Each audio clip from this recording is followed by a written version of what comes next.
حضرت بلال رضی اللہ تعالیٰ عنہ، حضرت بلال آئے جناب عمر سے ملنے، کیسے وہ کسرا بھی آئے تو عمر خاطر میں نہ لائے، پر بلال حبشی دروازے پہ داخل ہوئے تو فاروق اعظم نے کرسی چھوڑ دی، ہاتھ باندھ کے کونے میں کھڑے ہو گئے، کالا رنگ ہے، نام بھی لکھنا نہیں جانتے، زمانے میں تعارف کوئی نہیں، حضرت عمر نے ہاتھ باندھا ہے، لوگ کہنے لگے عمر تو کیسے ہو، کسرا سے نہیں ڈرتا، یہ کون آ رہا ہے جس کے لیے تیرا اتنا استقبال ہے؟ حضرت عمر کہنے لگے چپ کر جاؤ، اس کی بات نہ کرنا، اسے آنے دو، اس کی بات نہ چھیڑنا۔ حضرت سیدنا بلال آئے، کہنے لگے امیر المومنین کیا کر رہے ہو؟ فرمایا نہیں چپ کر یار، بازو پکڑا، اپنی کرسی پہ بٹھایا۔ حضرت بلال کہنے لگے حضور میں غلام ہوں، مجھے تو طریقے بھی نہیں آتے ان کرسیوں پہ بیٹھنے کے، میں تو غریب ماں کا بیٹا، غلام باپ کی اولاد، سلیقہ، یہ آپ کیا کر رہے ہیں؟ تو حضرت عمر کہنے لگے بلال تھا تو غلام ہی، پر جب سے مصطفیٰ کا غلام بنا ہے تو ہمارا امام بن گیا ہے، اب تو امام ہے رسول اللہ کی امت کا۔ فرمایا وہ مجھے دن یاد ہے جب مکہ فتح ہوا تھا، بت ٹوٹ گئے تھے، بڑے بڑے سردار تھے، اور میرے نبی نے فرمایا بلال سے کہو کعبے کی چھت پہ چڑھ کے اذان دے، تو لوگوں نے کہا حضور یہ سارے جل گئے ہیں، کسی اور کی ڈیوٹی لگا دے۔ حضور نے فرمایا چپ کرو، بدر میں مار کھا کے اذان پڑے تو بلال، احد میں پتھر برسے اذان پڑے تو بلال، تپتے صحراؤں میں پڑے تو بلال، ہر جگہ مار کھائے تو بلال، اور آج اگر اللہ نے عزت دی ہے تو میں لوگوں کو دیکھ کے بلال کو عزت نہ دوں؟ میں بتانا چاہتا ہوں کہ رسول اللہ کی غلامی میں عزت ہے۔ فرمایا کوئی اوپر نہیں چڑھے گا، ابو بکر بھی نیچے، عمر بھی نیچے، عثمان و علی، طلحہ اور زبیر بھی نیچے۔ آج یہ حبشی غلام کعبے کی چھت پہ چڑھے گا اور میں دنیا کو بتاؤں گا کہ اصل عزت اسی کے پاس ہوتی ہے جو رسول اللہ کا غلام ہوا کرتا ہے۔ بھائی یاد رکھیں عزت حضور کی غلامی میں ہے، نہ یہ دیکھو میری برادری کیا کہتی ہے۔ حضرت سلمان فارسی گورنر تھے، کھانا کھا رہے تھے، دسترخوان بچھا تھا، رسول پاک صلی اللہ علیہ وسلم کا فرمان ہے روٹی کا لقمہ دسترخوان پہ گرے اٹھا کے کھا لو، اللہ تمہاری بخشش فرما دے گا۔ دسترخوان صاف ہوتا ہے، روٹی، بڑے گورنر تھے آپ، بڑے بڑے سفیر بیٹھے تھے، وزیر بیٹھے تھے، روٹی کا لقمہ گر گیا۔ آج تو لوگ فیشن میں عزت ڈھونڈتے ہیں نا، وقار ڈھونڈتے ہیں کہ میں جدید دنیا کے ساتھ مل جاؤں، میں معاذ اللہ لڑکی لڑکے اکٹھے بٹھا کے منگنی کروں تو میں ماڈرن شمار ہو جاؤں گا، میں بڑے بڑے ڈھول بجاؤں تو ماڈرن بنوں گا، میں اگر مہندی پہ سارے تماشے کر ڈالوں تو میں ماڈرن ہوں۔ دیکھو عزت کس بات میں۔ حضرت سلمان فارسی روٹی کھا رہے تھے، سفیر، وزیر، نہ جانے بڑے بڑے لوگ بیٹھے تھے، کھانا کھاتے کھاتے لقمہ گرا دسترخوان پہ، حضرت سلمان فارسی نے سمیٹا، منہ میں رکھا، پھر انگلی مار کے دسترخوان صاف کیا۔ ایک صحابی کان میں کہنے لگے سلمان کیا کر رہے ہو؟ کیا کر، آپ گورنر ہے، سوچئے تو صحیح، یہ لوگ کیا کہیں گے دنیا دار کے مسلمانوں کو روٹی نہیں ملتی، اٹھا اٹھا کے کھا رہے۔ کان میں بات کی، کان میں۔ حضرت سلمان فارسی کان میں جواب دے سکتے تھے، کہہ سکتے تھے نہیں ایسے ہی کرنا ہے، انہوں نے کان میں بات کی، لیکن جناب سلمان فارسی اعلیٰ الاعلان بولے، کہنے لگے ان 4 5 6 دنیا داروں کے لیے میں اپنے نبی کا طریقہ چھوڑ دوں، اپنے رسول کی سنت چھوڑ دوں؟ یہ 4 5 دنیا دار دنیا کی طرف دیکھ کے میں مصطفیٰ سے منہ موڑ لوں؟ پھر جوش جذبات میں سر سے پگڑی اتار دی، رونے لگے۔ آپ فرمانے لگے میں مدینے کے بازاروں میں کھجوریں اتارتا تھا، نوکریاں کرتا تھا، یہ جو میرے سر پر عزت کے بال ہیں یہ محمد عربی کے اگائے ہوئے ہیں، رسول اللہ کے اگائے ہوئے ہیں۔ امیر المومنین حضرت جناب سیدنا عمر فاروق رضی اللہ تعالیٰ عنہ رات گھر میں تھے تو رونے لگے، بڑی دیر تک روتے رہے۔ والدہ اٹھی تو صاحبزادے سے کہنے لگی پتہ کرو تمہارے باپ کو کیا مسئلہ ہے۔ شہزادے آئے، کہنے لگے امیر المومنین والد گرامی کیا ہوا؟ تو حضرت عمر فاروق کہنے لگے بیٹا اپنی اماں کو بلاؤ۔ والدہ آ گئی، کیا بات ہے؟ کچھ طبیعت خراب ہے تو حکیم کا بندوبست کیا جائے۔ تو حضرت عمر کہنے لگے کچھ بھی نہیں، آج مسجد سے نکلا ہوں تو نبی پاک کے صحابہ میری تعریفیں کر رہے تھے۔ یہ حضرت فاروق اعظم کے وصال کے قریب کے دن ہے۔ तारीफ एक तो हजरत ये रोने की बात है कि खुश होने की? आप फरमाने लगे नहीं, सोचता हूँ बाहर तो मैं अच्छा रहा हूँ, पता नहीं घर में ही कोई ज्यादती ना हो गई हो, पता नहीं तुम्हारे साथ भी मेरे मामला ठीक थे कि नहीं। सहाबा तो तारीफ करते हैं, रो रहा हूँ तुम्हारी वजह से ही ना उलझ जाऊं, बीवी ही ना कहे मेरा हक ही अदा नहीं किया। ये लफ्ज कहते कहते पहाड़ है ये शख्स, कैसरो किसरा कांपते हैं। हजरत उमर रो पड़े, बीबी से कहने लगे मुझे अल्लाह की रजा के लिए माफ नहीं कर देती? मेरे ऊपर बोझ था उम्मत का, मैं सारी रात मदीने की गलियों में फिरता था, दिन सारा मस्जिद में गुजरता था, मैं तुझे वक्त नहीं दे पाया, माफ नहीं कर देती? तो ज़ौजा कहने लगी नहीं उमर, मैंने भी जिंदगी में अपना कोई सुख चैन नहीं देखा, कोई चाव पूरा नहीं किया, मैं कैसे माफ कर दूं? मैं नहीं माफ करती। हजरत उमर जमीन पे बैठ गए, रोने लगे, कहने लगे चल माफ कर दे। कहने लगी एक वादा करो, कयामत के दिन रब करीम की बारगाह में मेरी सिफारिश करोगे? अल्लाह की बारगाह में अर्ज करोगे कि अल्लाह अच्छी थी, मुझे कपड़े धो के देती थी, रोटी पका के देती थी, मेरी इज्जत की मुहाफिज थी? जनाब उमर कहने लगे तेरे साथ वादा है, रब अपने फजल से उमर को जन्नत देगा तो उमर तुझे जन्नत में साथ लेकर के जाएगा। बुखारी शरीफ में हदीस है, काजी अय्याज मालिकी रहमतुल्लाह अलैह ने बड़ी तफसील से लिखी है। रावी हजरत अनस बिन मालिक हैं। एक बंदा बड़ी दूर से आया नबी पाक सल्लल्लाहु अलैहि वसल्लम की जियारत के लिए, बड़ी दूर से। अरब के जो सरदार होते थे उनके बड़े नाज नखरे होते थे, वो खैर आज भी हैं। प्रोटोकॉल का माहौल आज भी, यानी वजीर साहब के आगे दो चार गाड़ियां ना हो तो उनको मजा ही नहीं आता। पुलिस वाले आगे पीछे भागे तो हालांकि उनको नहीं पता कि जो पुलिस वाले आगे पीछे भाग रहे हैं ना, ये हुकूमत बदली तो गिरफ्तार करने भी इन्होंने ही आना है। लेकिन वो बड़ा मजा आता है जब लोग गाड़ी के पीछे भागते हैं। क्या बात है जनाब, बड़ी बात। और हमारी तबीयतों में पता नहीं कौन सी।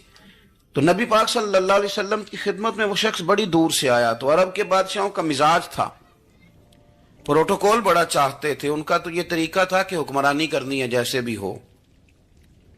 अगर किसी गुलाम ने धूप में बंधा रह गया, ऊंट और छांव में नहीं बांधा तो दुर्रे मारते थे, और अगर उसने खोल के बांध दिया तो फिर भी मारते थे। कहते थे इतना सियाना हो गया तो उन्हें पूछा ही नहीं, खुद ब खुद ही बांध दिया। वो शख्स हुजूर की बारगाह में आया और बहुत सारे लोगों के पास क्योंकि वो जाता था अपने सरबराह का पैगाम लेके, तो वो कांप रहा है जब हुजूर की बारगाह में गया, डर रहा है।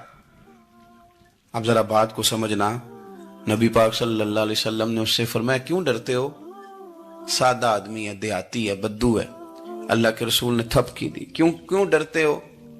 तो कहते हुजूर मुझे आदाब नहीं आते और मुझे डर आता है, कोई बात अगर ऐसी हो गई, आप मदीने की हुकूमत के सरबराह हैं, तो कहीं आप नाराज ना हो जाएं। हजरत अनस बिन मालिक फरमाते हैं बात कहाँ की थी, पहुंच कहाँ गई। जब उसने ये कहा ना कि आप तो हुकूमत के सरबराह हैं, कहीं कोई गलती ना मुझसे हो जाए, तो नबी पाक की आंखों में आंसू आ गए। हुजूर रोने लगे और नबी पाक सल्लल्लाहु अलैहि वसल्लम फरमाने लगे ना भाई, तो किसी हुकूमत के सरबराह के पास नहीं आया ना, तू तो उस बेटे के पास आया है जिसकी माँ गोश्त के खुश्क टुकड़े खा के भी गुजारा कर लेगी। मैं तो एक गरीब माँ का बेटा हूं।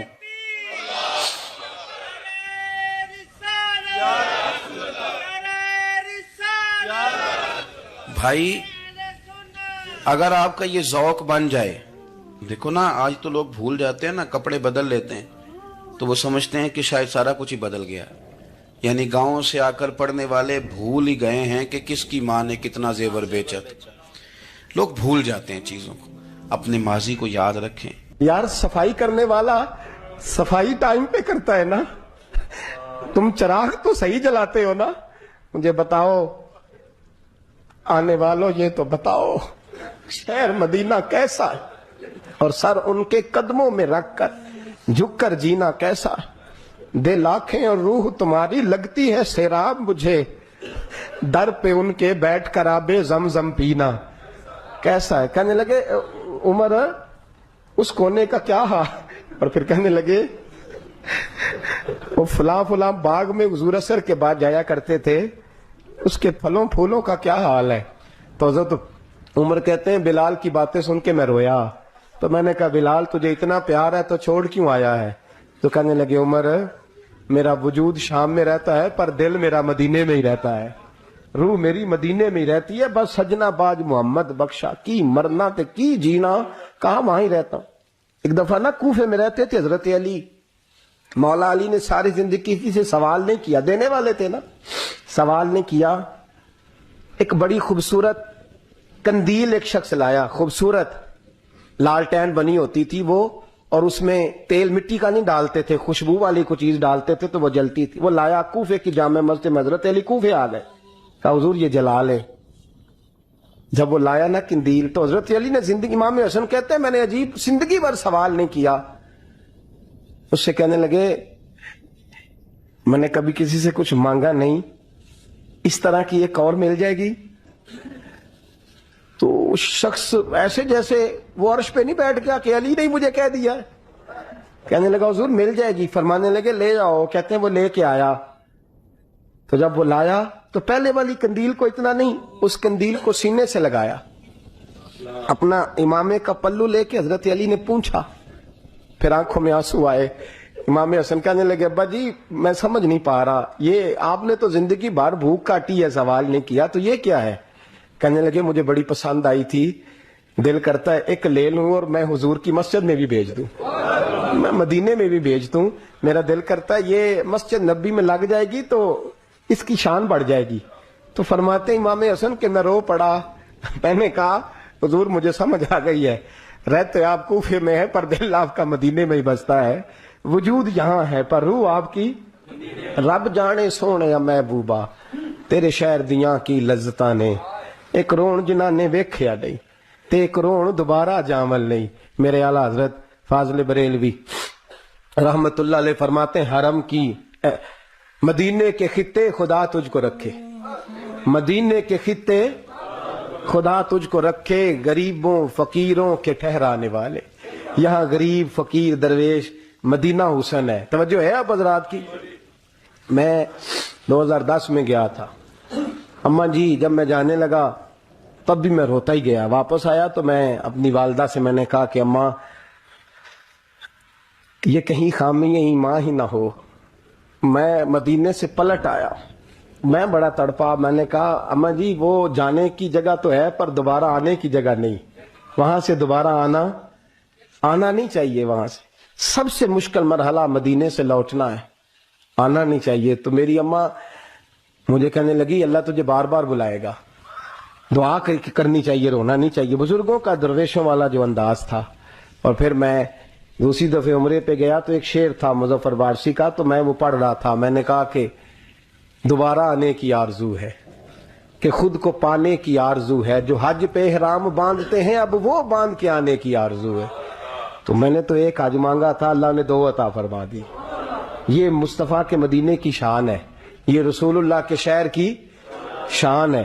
तो मेरे दोस्तों अल्लाह बड़ा बेनियाज है, वो मेरे जैसे लोग, मेरे जैसे, सच्ची बात है, मेरे जैसे लोग, इसका मैं कभी भी मदीना मुनव्वरा में हाजिर होके लोग और बातें सोचते रहते हैं और मैं मस्जिद में बैठा होता हूं। तो मैं जब पहली दफा गया था तो एक बीबी बैठी थी सादी सी औरत रात को, तो अपना जुबान यार मन तुर्की बगोयम पंजाबी में वो बात कर रही थी। तो वो जुमले उसके मुझे याद रहते हैं जब मैं मदीने जाता हूँ। सादी बीबी जन्नतुल बकी के बाहर बैठी तो बूढ़ी अम्मा सादे से कपड़े, तो शेर पढ़ रही थी। वो क्या शेर था उसका, कोई वो उस पे शायराना रदीफ, काफी ये पूरे नहीं उतरते, लोग कहेंगे ये मिसरा शायद लिहाज से ठीक नहीं है सनद के लिहाज से, लेकिन उसका अंदाज था ना तो था बड़ा बाकमाल। वो वहां बैठी पता क्या कह रही है, वेखो नहीं वेखो कि करम कमाए सू। लोग कहेंगे रदीफ काफिये के लिहाज से शायद ठीक नहीं, लेकिन उसकी फिक्र कितनी ठीक है, सोच कितनी ठीक है। कहती वेखो नहीं वेखो कि करम कमाए सू, मेरे जे गंदे मंदे दर ते बुलाए सू। सैयद आलम सल्लल्लाहु अलैहि वसल्लम के विसाल ज़ाहिरी के अय्याम करीब आए तो हुजूर ने सुर्ख पट्टी बांधी, तेज बुखार है नबी करीम को। 2 सहाबा सहारा दे के मस्जिद में लाए, नबी पाक अलैहिस्सलाम को बज़ाहिर सहारा दे के लाया गया। करीम रसूल ने लोगों को जमा किया, हुजूर आज क्या होने वाला है, आज क्या कहा जाएगा, आज किस लिए मीटिंग बुलाई है। नबी करीम के कुल सहाबा जब मस्जिद में जमा हुए तो खचाखच मस्जिद भरी है। विसाल ज़ाहिरी से चंद यौम पहले की बात, नबी पाक ने फरमाया आज तुम्हें कोई जिहाद की तरगीब नहीं देनी, आज कोई नया पैगाम नहीं देना, आज तुम्हें बताना है कि रब ने अपने बंदे को इख्तियार दिया है, चाहे तो दुनिया में रहे चाहे तो उसकी बारगाह में हाजिर हो जाए।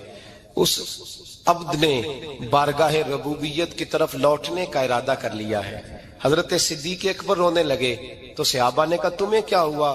کہنے لگے سمجھ نہیں رہے، کسی کی بات نہیں کر رہے، نبی پاک تو اپنی بات فرما رہے ہیں، اس نے جانے کا ارادہ کر لیا۔ سنیے میرے بھائی، محبوب پاک نے فرمایا بھائی کسی شخص کو میری طرف سے کوئی تکلیف پہنچی ہو تو بدلہ لے سکتا ہے، بدلہ لے سکتا ہے، کسی کو تکلیف پہنچی ہو۔ صحابہ پھوٹ کے رونے لگے، محبوبہ کرم ہی کرم ہوا ہے، رحمت ہی رحمت آئی، آپ کے بارے میں گمان کرنے والا بھی دائرہ ایمان سے نکل جائے گا۔ حضور آپ کیا فرما رہے ہیں؟ فرمایا نہیں بھائی اٹھو۔ پیچھے سے جناب عکاشہ بن محصن اٹھے، ہاتھ کانپتے ہیں، آگے بڑھے، کہنے لگے یا رسول اللہ، ایک جنگ کے موقع پر آپ نے درہ مارا تھا، ننگی پیٹھ پر صفیں سیدھی کراتے، بات دل میں رہ گئی ہے، میں نے بدلہ لینا ہے۔ نبی کریم نے فرمایا بلال دوڑ کے جاؤ، فاطمہ کے گھر درہ پڑا ہے، درہ لاؤ۔ سیدنا بلال حبشی کہتے میں گیا، دستک دی سیدہ طیبہ طاہرہ، حضرت فاطمہ فرمانے لگی بلال کیسے آئے ہو؟ اماں جی وہ درہ چاہیے تھا۔ سیدہ کو تشویش ہوئی، کہنے لگے بلال نہ تو جنگ پہ جانا ہے، نہ جہاد ہے، نہ کوئی ایسا موقع ہے، حضور کی تو طبیعت مبارک بظاہر بڑی علیل ہے، درہ کیا کریں گے؟ حضرت بلال عرض کرنے لگے اماں جی ایک صحابی بدلہ لینے لگے ہیں، صاحب طبقات نے جملے لکھے ہیں، کہتے ہیں بی بی صاحبہ نے درہ بھی دیا اور امام حسن حسین کو بھی باہر نکالا۔ فرمانے لگی عکاشہ سے کہنا 100 درے مارے، ان دو شہزادوں کے جسم پر نبی پاک کے قریب نہ جائے، میں نے 2 بچے پیدا ہی اپنے محبوب پر قربان کرنے کے لیے کیے، ان کو لے جائے۔ حضرت بلال کہتے میں 2 شہزادے لے کے آیا، اور جب دروازے میں میں لے کے پہنچا تو نبی پاک نے دیکھا تو آنکھوں میں آنسو آ گئے، فرمایا ان کو بٹھا دو، مجھے پتا ہے فاطمہ نے کیا کہہ کے بھیجا ہے۔ حضرت سیدنا بلال فرماتے ہیں درہ میں نے جناب عکاشہ کو دیا، حضرت عکاشہ درہ لے کے آگے جو بڑھے تو حضرت ابو بکر صدیق نے ان کے پیروں پہ ہاتھ رکھا، فرمایا عکاشہ میری طرف آ یار، مجھے مار درے، نبی پاک کے قریب نہ جا۔ مصطفیٰ کریم نے فرمایا ابو بکر تو ہٹ جا، اسے آنے دے۔ فرماتے ہیں میں چند قدم آگے گیا تو مولا علی شیر خدا نے میرے پیر پہ ہاتھ رکھا، کہنے لگے عکاشہ سوچ تو صحیح تو کیا کر رہا ہے؟ حضور نے فرمایا علی ہٹ جاؤ، میرا اور ان کا معاملہ ہے۔ جناب عکاشہ آگے بڑھ رہے، نبی کریم نے فرمایا میں اپنی امت کو درس دینا چاہتا ہوں، خبردار خبردار زندگی میں تمہارے ہاتھ سے زبان سے کسی کو تکلیف نہ پہنچنے پائے، خبردار یاد رکھنا وہ معاشرے بگڑ جاتے ہیں، وہ معاشرے تباہ کر دیے جاتے ہیں جہاں ظلم ہوتا ہے، جہاں زیادتی ہوتی ہے، جہاں لوگوں کو ستایا جاتا ہے۔ محبوب کریم کے قریب آئے حضرت عکاشہ کہ حضور میری پیٹھ ننگی تھی، آپ بھی ذرا کپڑا ہٹائیے۔ نبی کریم نے پیٹھ سے کپڑا ہٹایا، جناب عکاشہ نے درہ جو اٹھایا تو صحابہ کی چیخیں نکلی، حضرت عکاشہ نے درہ دور پھینکا، حضور کے بطن اطہر سے لپٹ گئے، چومنے لگے، کہنے لگے حضور وہ تو صفیں سیدھی کراتے لگ گیا تھا، آپ نے کہاں مارا تھا؟ یا رسول اللہ میں تو بہانہ بنا رہا تھا کہ جاتی دفعہ مجھے وجود چومنے کا موقع نصیب ہو جائے، مجھے یہ موقع نصیب ہو جائے۔ میرے حبیب نے فرمایا جس نے جنتی دیکھنا ہو میرے عکاشہ کی زیارت کر لے۔ بھائی ظلم کا دروازہ کھلا ہوا ہے اور لوگ بھول جاتے ہیں زیادتی کرتے ہوئے، وہ بہو سے ہی کیوں نہ کرے، وہ اپنے گھر کے بھول جاتے ہیں کہ شاید پوچھنے والا کوئی نہیں، شاید میزان نہیں لگے گا۔ ایران کے بادشاہ نے اپنے بیٹے کو پڑھانے کے لیے ایک استاد صاحب کا بندوبست کیا۔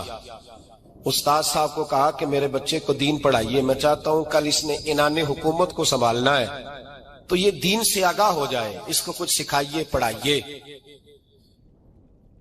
بہت نیک بزرگ بڑے درویش عالم پڑھانے لگے، اسباق مکمل ہو گئے، دین کے اسباق قرآن مجید پڑھایا، احادیث طیبہ کا درس دیا، اصول فقہ سے روشناس کرایا۔ جب بچے نے مکمل تعلیم حاصل کر لی اور آمین ہو گئی، دستار ہو گئی، فارغ ہو گئے تو پھر ایک دن استاد صاحب نے کہا بیٹے کل تم نے ضرور آنا ہے، کچھ بات کرنی ہے۔ شہزادہ گیا ملنے استاد صاحب سے، استاد صاحب نے کنڈی لگا لی، ہاتھ میں درہ پکڑ لیا، مار مار کے پورے وجود کو زخمی کر دیا، کوئی غلطی نہیں، کوئی بات نہیں، مارا۔ اب بچہ آیا آ کے بادشاہ سلامت سے کہا کہ ابا جی سمجھ نہیں آئی، بڑا مارا ہے استاد۔ تو سیانے تھے نا بادشاہ، یہاں تو قاری صاحب روز کٹہرے میں کھڑے ہوتے ہیں، مولوی صاحب آپ نے میرے بچے کو کیوں مارا ہے؟ آپ 8,000 کے مولوی ہیں، میرا کئی کروڑ کا بچہ ہے، سویرے بدل لیں گے، خبردار آپ نے بچے کو ہاتھ لگایا، اپنی حیثیت میں رہے معاذ اللہ۔ جو قومیں استادوں کو کٹہروں میں کھڑا کرتی ہیں وہ ترقی نہیں کر پاتی۔